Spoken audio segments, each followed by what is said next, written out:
Hello guys, and welcome to the tips and tricks for the clarinet and saxophone. I have an orange today in my hand, as you see, but we're not going to talk about the orange. We're going to talk about the fingers. So what fingers have to do with the orange? We're going to peel them? No. We're not going to peel it. Shape. This shape of this part of the orange, that shape of your palm and fingers must be. As you see right now, my fingers, they're round.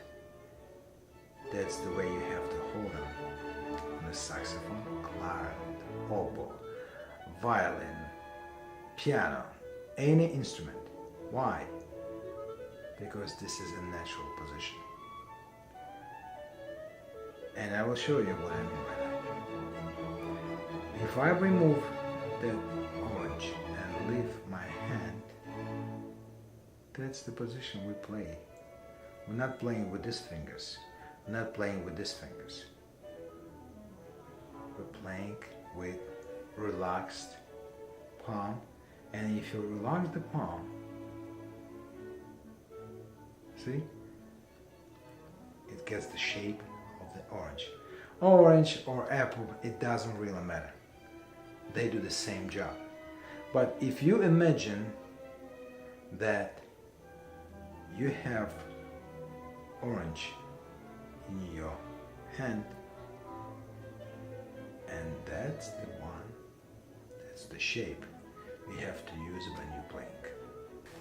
So when I put my fingers on the clarinet, see this position? Exactly as position my fingers on the orange. Right hand, the same thing. Please remember that. How to develop them. That's the most important. If you're already playing the musical pieces, the big pieces, concertos, concertina, sonatas, anything, plus exercises, honestly, you have no time to even think about it. If, let's say, you're playing the scale,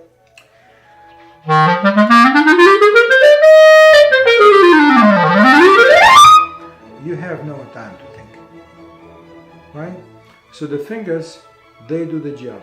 You are superior. They are your workers. You give them a signal, they do the job. But if you're already on this level, how you can control them and put them in the right shape? Good question. The answer is very simple. And I will tell you in a moment how to work on it. The problem I see almost with every student, it's a knuckle of the middle finger. Fourth finger, the ring finger, and middle finger, this knuckle. Why? The flexibility of the knuckles from the kids, they're very, very, very fragile and flexible. So they put a lot of pressure on the finger to cover the tone hole, which is absolutely unnecessary. And they're not using this part of the finger where they put the pressure. They put this part. But they put this part, of course, they break this knuckle and make it, this line, low. So what you have to do, just imagine when you use your hand to grab something, to grip, how are you going to use it? Exactly like that, trying to pull it. So that's the right position, because in this case your force is over there, not inside of the finger, not in this part. So you're going to use this part of the finger when you're playing and when you cover the tone hole.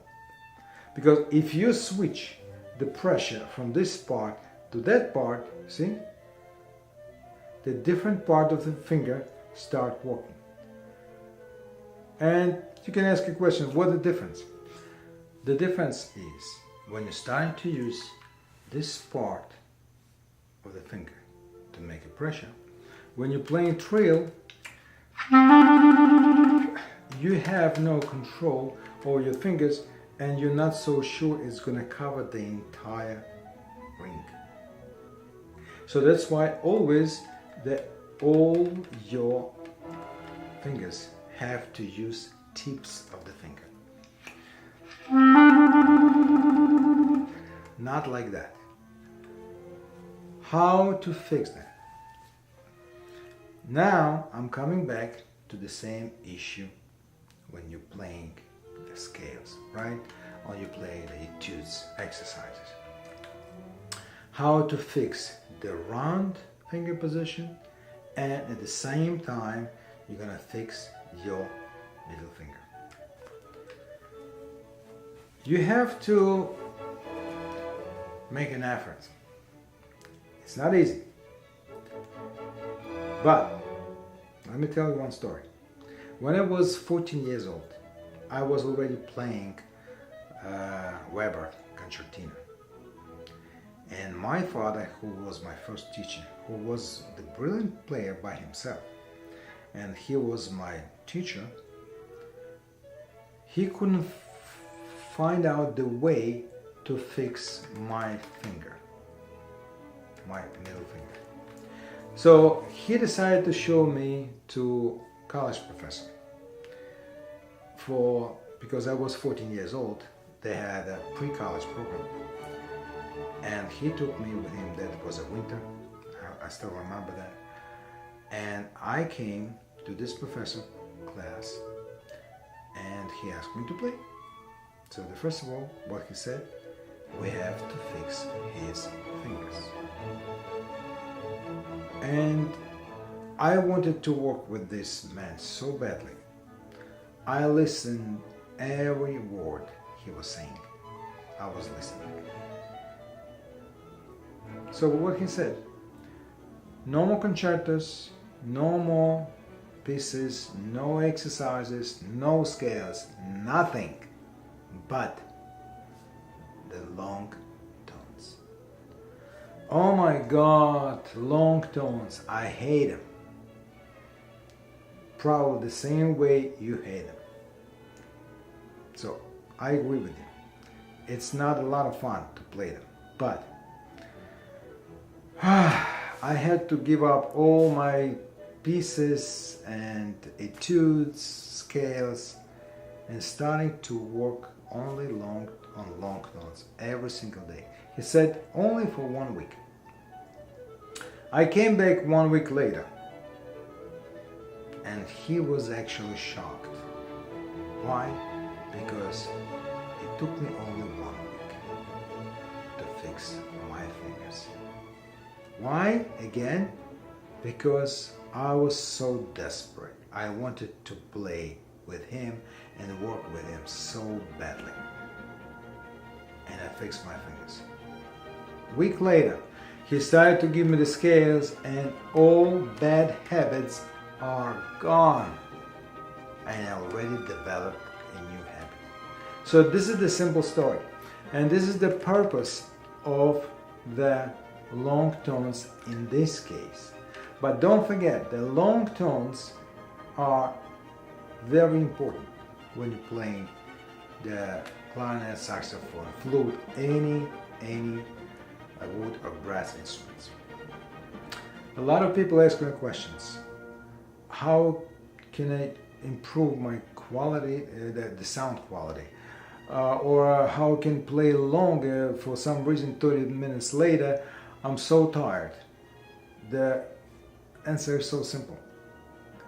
Practice. How practice? Let's say usually that's what I tell all my students. If I have a 45 minutes lesson with my student, that means you have to spend 5 times 45 minutes by yourself practicing. Then you come back. But most of my students I work with, they have 2 lessons per week. So it gives them a different boost and they move much faster. Because everywhere in Europe, when I was a kid, I was in a music school, then I was a pre-college, then college, then conservatory. Everywhere where I was studying, it was 2 lessons per week. Because the professor needs to supervise every single and small move of what you're doing actually, to put you in the right path. So that's my suggestion. If you're taking lessons, I know it's expensive, it's not cheap, but if you would like to take lessons, it's better if you can afford 2, with only one condition: if the tutor is right. I had so many different experiences with some students who came after somebody else, and it's hard to believe how many things I had to fix after another tutor. To be a good musician, it doesn't mean to be a good teacher. It's 2 different things. All right? And make sure that the teacher teaches you in a right way. How to find out? It's hard. But if you have any questions, you can share your experience with the teacher as well. You can share with me, and I would give you advice. Also, I provide the online lessons on Skype, and who is interested, please just let me know. I help more than hundreds people, more than hundreds students, and they're very good clarinet and saxophone players right now.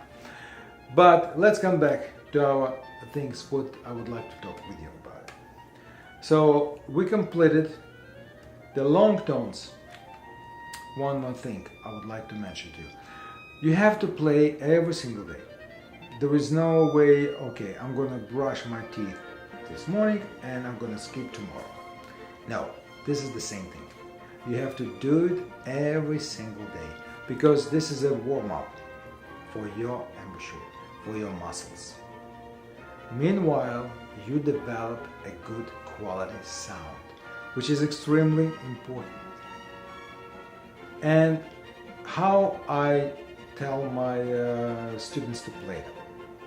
Let's say the first day you play long tone starting forte and finishing forte. It can be 12, 14, 16, 20 beats. It doesn't really matter. But as long as you can. This is the important thing. So the second day, you go in a different direction.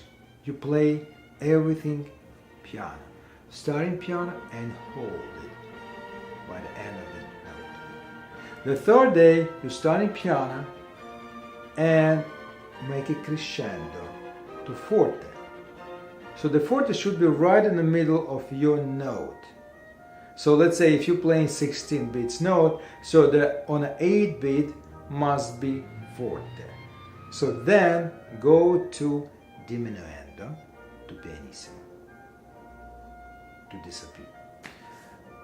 Another day you just go from forte to gradually pianissimo. Make sure you not drop the sound. Sound must disappear gradually. Just for example, if you have a train passing by with a sound,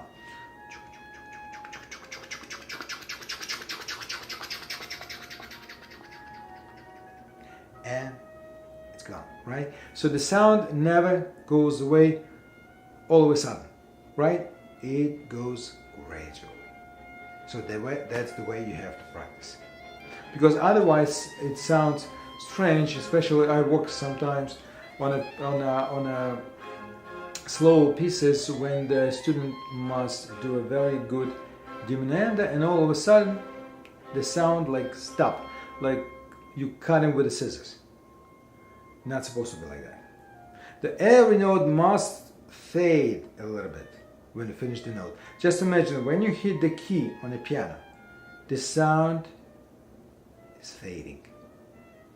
We have to do the same thing. Also, since long tones are very boring stuff, right? You don't have to sit, or you don't have to stand. Usually I work with all my students one way. They are standing, because it creates a lot of freedom. They feel much better, and they don't have to stay on the same spot. When you're playing the long tones, don't stay on the same spot. You can walk around the room one way, another way, from one room to another room. It doesn't matter, as long as you pay attention on the quality of your sound. And the sound should be straight as a horizon. No movements like that. Pitch must be the same. Alright? So, another thing I would like to mention, it's this finger. So when you're playing E, let's say A, right? A lot of students, they just jump from E to A.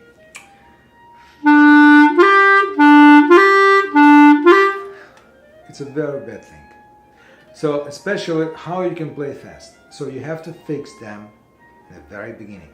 So only rolling technique. See? Only rolling, nothing else.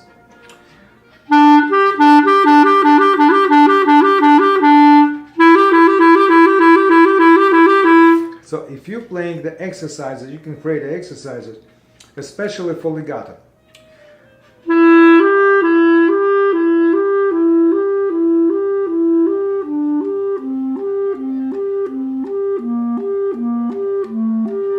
So different amount of fingers involved, but make sure your index finger does the right job.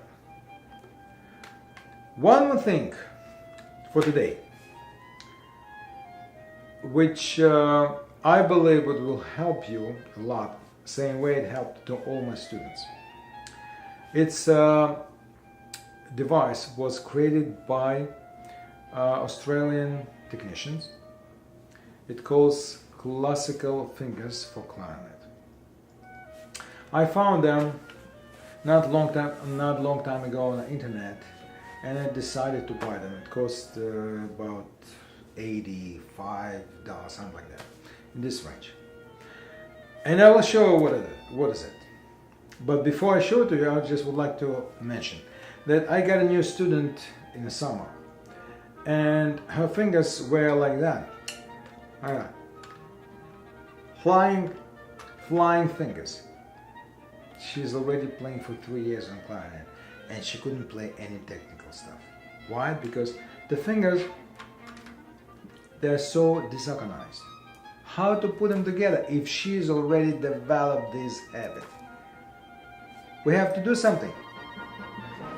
And no matter how many times you tell student to fix them, keep them low, you're gonna keep forgetting.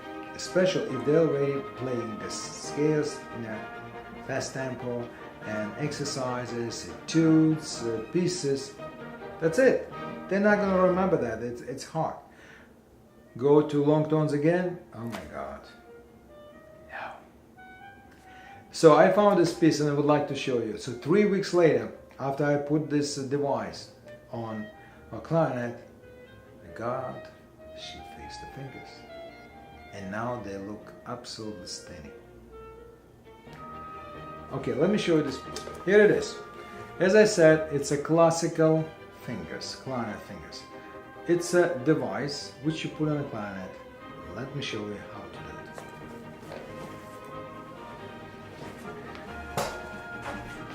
it. There is a 2 rings like that, which you put in a clarinet, and then the plastic thingy which you will attach with a magnet. Let me show you. First of all, you take the barrel and you put this ring on the barrel this way.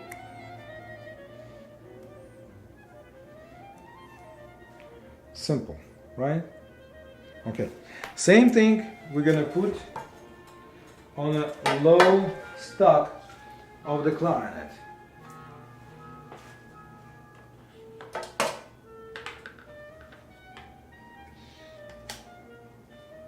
By the way, there's a very nice bag over here as well. Okay, so I'm putting this way. Make sure you make it nice alignment.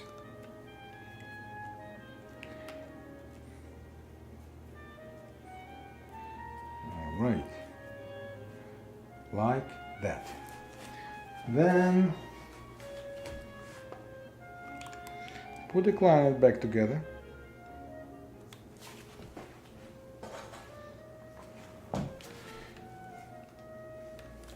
Make your alignment, and then attach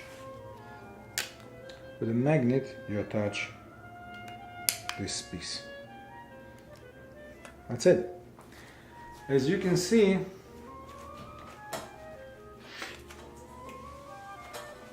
that I can play. Just a second.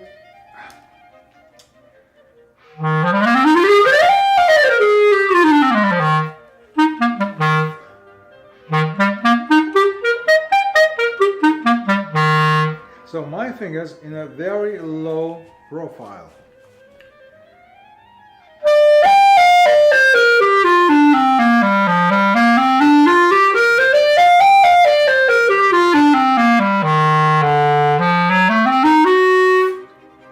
It's hard for me a little bit because my fingers are a little bit big, but otherwise that's pretty good. And this guard is not gonna let your fingers go up higher than it's supposed to be. You will see a huge difference, huge improvement when you're gonna use this part. 3 weeks, no, I would say one of my students already, he's a beginner. I put him on this device from the very beginning, and he's playing already for 2-3 months. It doesn't bother him, but I can see his fingers, they're in a very good shape. There is no problem. I'm not trying to sell this product. You have to understand, I'm not getting paid from the company. Absolutely not. I'm just trying to help you to play right and to help your students. If you can get this piece, it would be nice. You can find this company, and believe me, you're gonna be more than happy.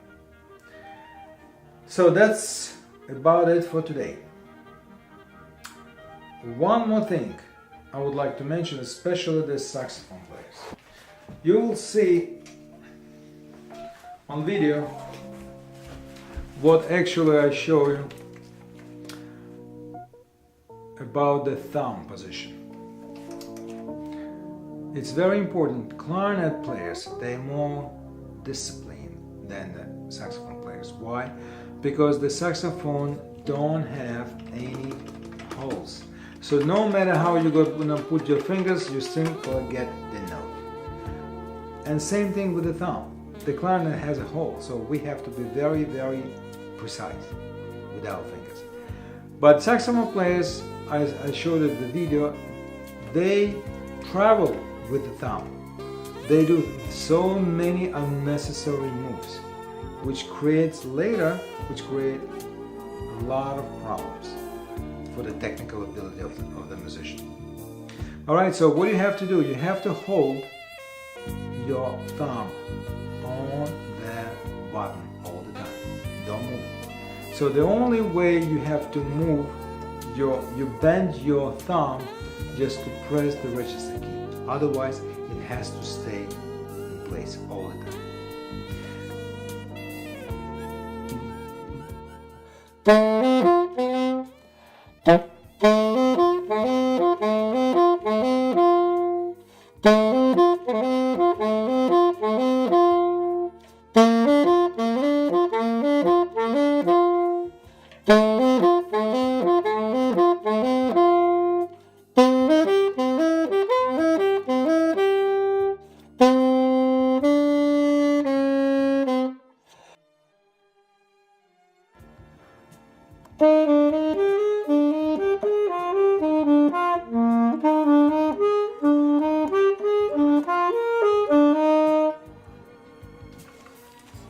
That's about it for today.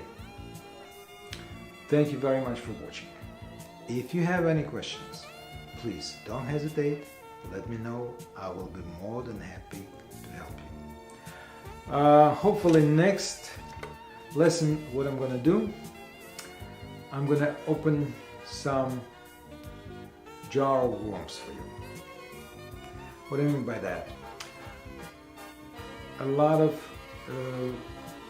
musicians, they just suffer from problems with the clarinets, with the keys, with the stuff which can be easily fixed by themselves instead of spending a lot of money for the technician.